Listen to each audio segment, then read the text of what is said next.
Peggy 18.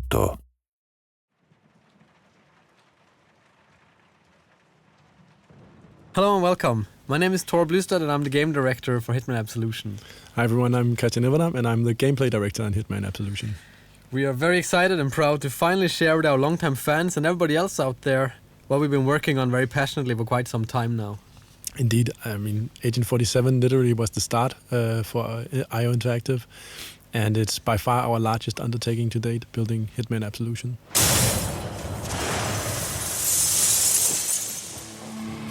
Yeah, so during the next minutes we'll talk you through a portion of the game that takes place in a dark and rainy Chicago, and we catch up with Agent 47 on a quite different type of journey to previous Hitman games.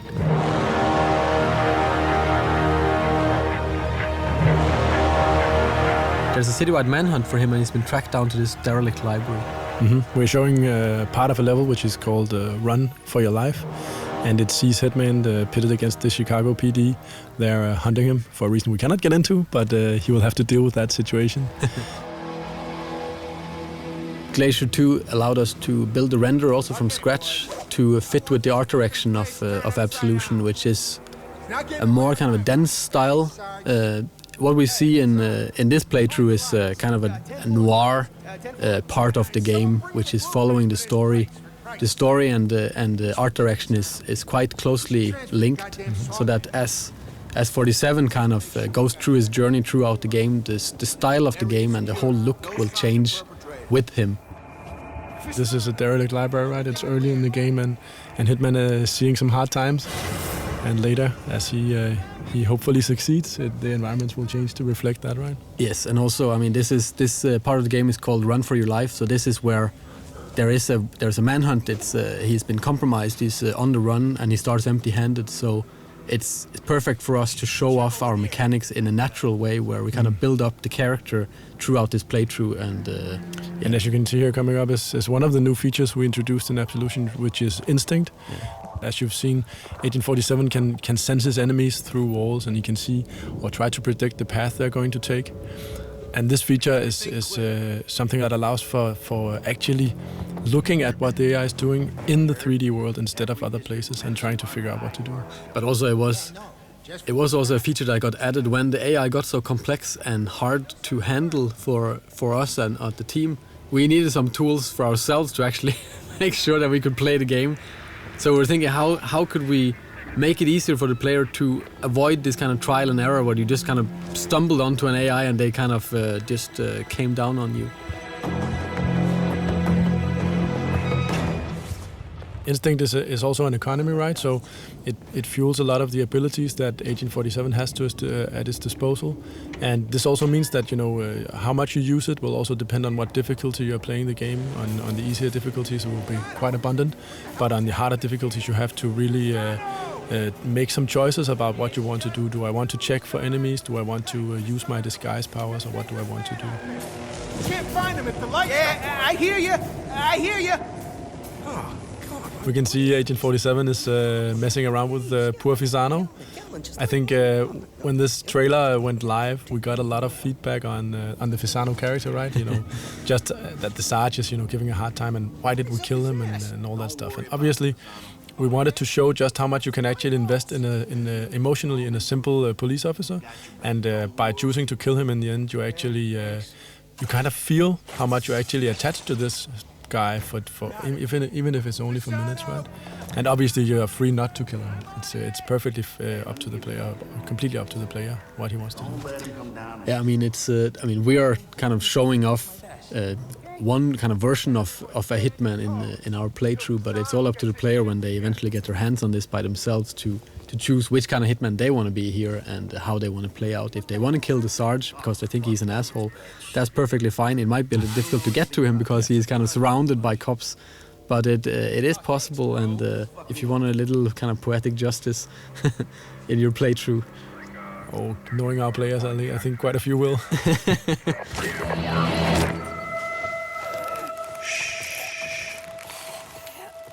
I mean, that's also part of the replayability, that you can always go back to an area and there's tons of different stuff to explore. You read? No, I can't say I do. Good. Waste your time. I also think it's interesting, right, that you have on one hand you have this kind of calm and collected hitman or Agent 47 that will choose his battles and foreseeably avoid as much as possible being quite emotionless. But on the other hand, you have the player who really wants to invest himself in the world, right? Killing the Sarge is not super professional, but it feels damn good. So what do we want to choose?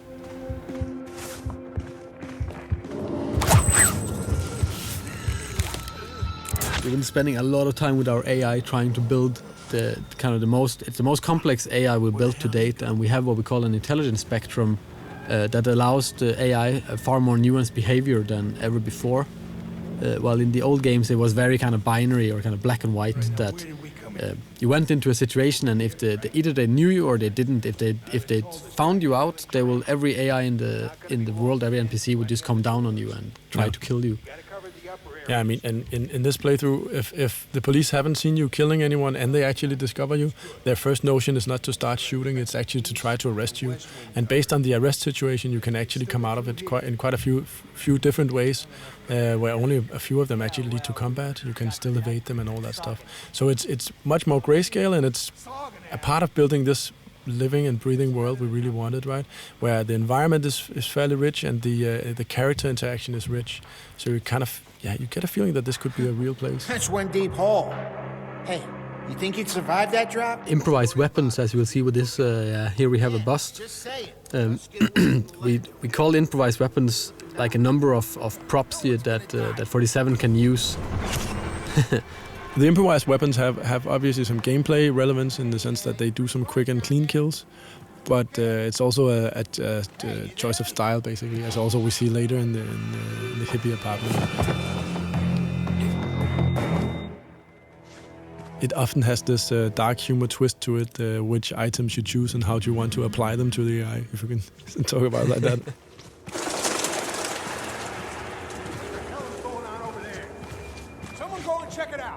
Got it, we're on it. We just saw Agent 47 scan the area with his instinct, and it actually also allowed him to see some of the environment objects that he can interact with. So it's also, besides from showing you what the AI is doing, it can also help give you some hints as to, is there a ledge I can climb, or is there an object I can interact with? Ah, Sergeant Meyer. See, you still can't sniff a fart out of your own ass. So the Sorganash boys are coming in for the briefing. Yeah, we needed a lot of cops in this library, and it was we needed to kind of pour more and more in as the player goes through, so the stakes gets higher towards the exit here with the red light in the far distance. That's also part of how the AI will handle combat. If you choose that path, it can actually spawn in better equipped enemies to confront you. Oh, yeah. So you should be careful about what path you take. Yeah, I mean, if you start a big fight in here, you will risk that SWATs are kind of spawned into this area as well, which will make it quite a lot difficult. Oh, come on, fucker, work! So here we finally got our hands on a gun, and we really wanted to show off a little bit of combat. But this is just one way of kind of ending this part of the level. Sure, you pussies ain't. What's not maybe super apparent here is that this is just one path, right? You can actually you can take other paths, and you can also, but just from this point, actually both do stealth and action, right? But as we also mentioned, we really wanted to emphasize the Fisano story, and in this case, that means an unhappy ending for him. Yeah. But it's also good for drama. Not so good for him, though. No.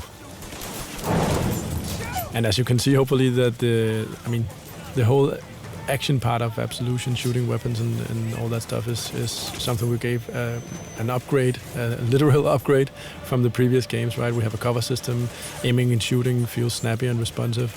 So that part is not, it doesn't feel like the game abandons you, it more feels like it's a natural part of the game. And again, you're free to duck in and out of combat as you choose.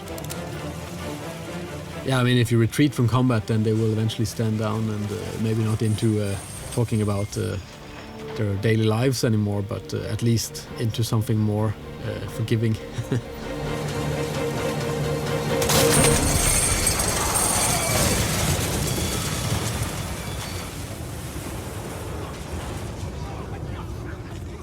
We're nearing a moment which I always find very nice.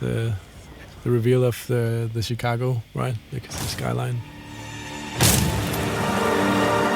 And speaking of Glacier 2, I always, I really love the way the rain trickles down his head.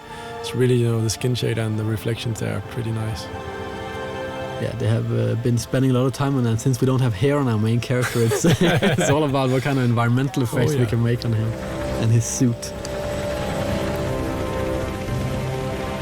So running from police, this is part of obviously the run for your life level.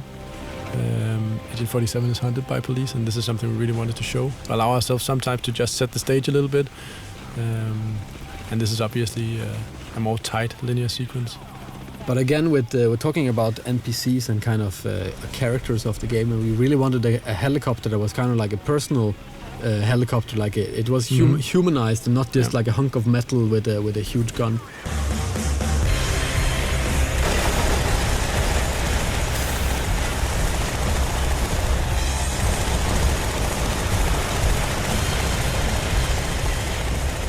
And also this pigeon coop is good for showing off some destructible props and other things. Destructible pigeons? Yes. That was something that came from the team. Oh yeah. I really didn't see that coming, but in the end it was a discussion of how many pigeons should be killed, if it was 4 or 2 or 6.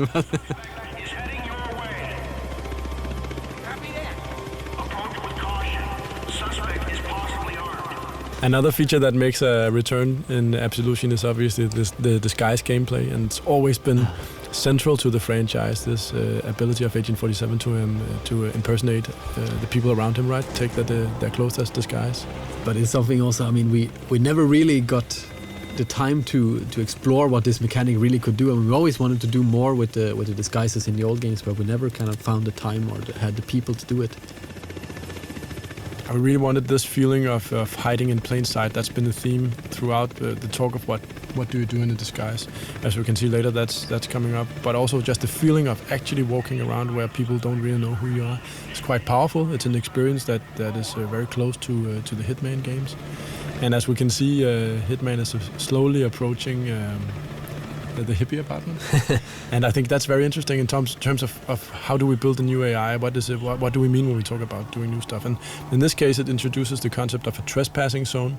So the apartment here is actually a zone, and most people are actually allowed in there. The hippies are kind of very friendly, but if there's one thing they really don't like, it's obviously cops, as it says on the poster.